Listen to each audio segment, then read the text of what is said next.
What we have today is some summer reflections. Here in Sagamok, we have a lot of awesome summer activities from the powwow to the youth mentorship program and the traditional journey.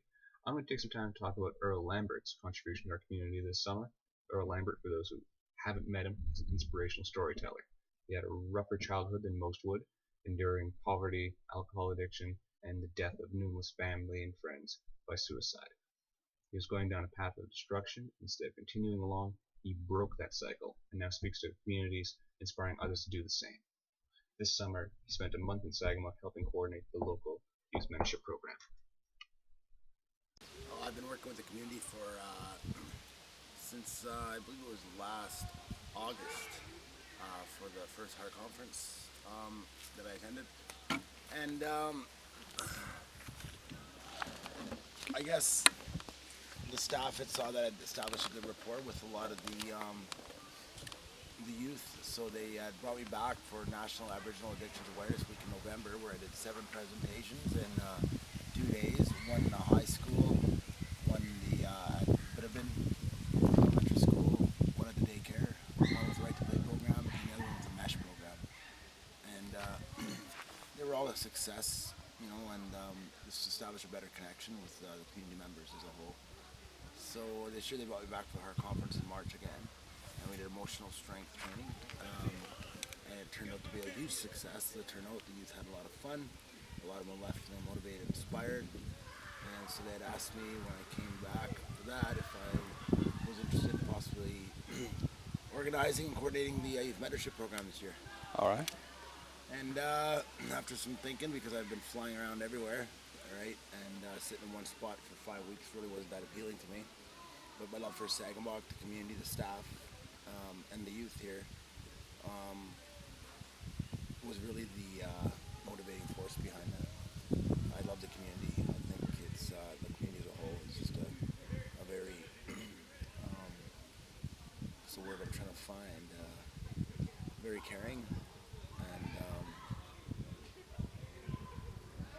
caring and loving community. I don't know. I guess loving is a word that I was looking for. I feel very warm. I feel like I'm at home when I come here. They're very welcoming with open arms. And every time I come back here, I just feel that much more closer and connected to everybody around. So the youth mentorship program has definitely been a challenge because I'm dealing with 70 youth the ages 13 to 18, right? And their learning needs from 16 to 18 and 13 to 15 are quite different, So in order to keep them entertained, to engage them in different teachings, and to just keep them participating, you've got to be able to meet their needs on those different levels. So that's been a challenge, but watching them bloom, I guess, like a flower has been the most rewarding experience I've ever seen, because it's some of the most shyest and timid of youth attend the program, and I've watched them just bloom, and just their spirits are starting to shine. They're not hesitating before they're willing to jump up, participate, and take the risks that they need to. So they're stretching their comfort zone, they're building up their confidence, their self-esteem's definitely been heightened. And for me, it's letting them know that there's a difference between confidence and arrogance or cockiness. That you can be confident and believe in yourself, and know that you're a good person and good at what you do, and you can be better at anything you want if you're willing to give it a shot and work hard at it.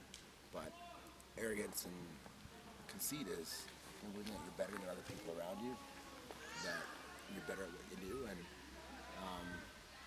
you don't have to learn anything more because you already know it all.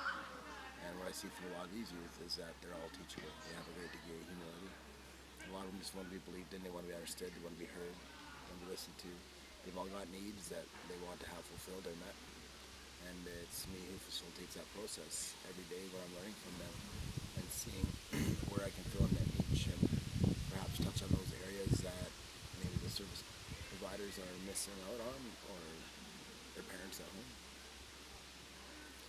So it's been just, it's been a really good experience so far. Like I said, challenging. Nothing great comes without challenge. And every great leader has said that, You have that uphill climb, and so there's been some uphill climbs on some days, and other days it's just been a smooth sailing, plateau of good experiences. But overall, these youth have been tremendous. And the feedback I've been getting back from a lot of the parents and the caregivers are they've seen the difference in their children or their youth, and youth come home saying good things about the program.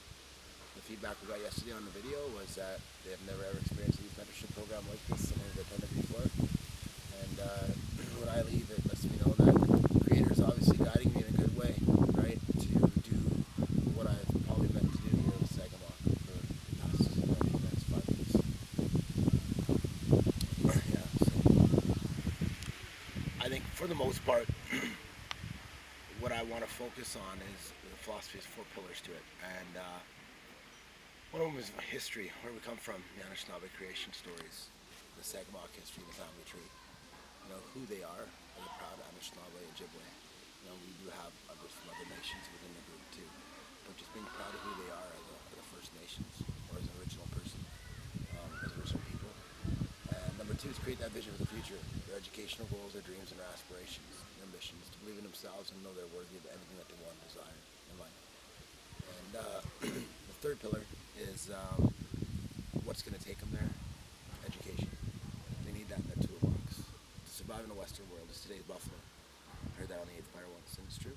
The Blackfoot, Kani, they use that in as their method of sustenance and survival.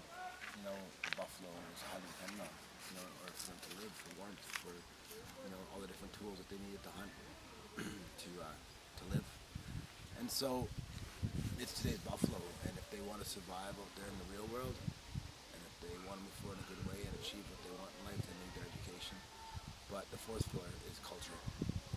To find the different aspects of the culture, the Anishinaabe cultural ways, to be able to embrace them, to make it a part of their life, and to continue to carry on the legacy of our ancestors, so that they're always equipped to be resilient to any racism or negativity that's out there that's inflicted on our Indigenous nations, and always walk tall, stand strong, and be proud of who they are.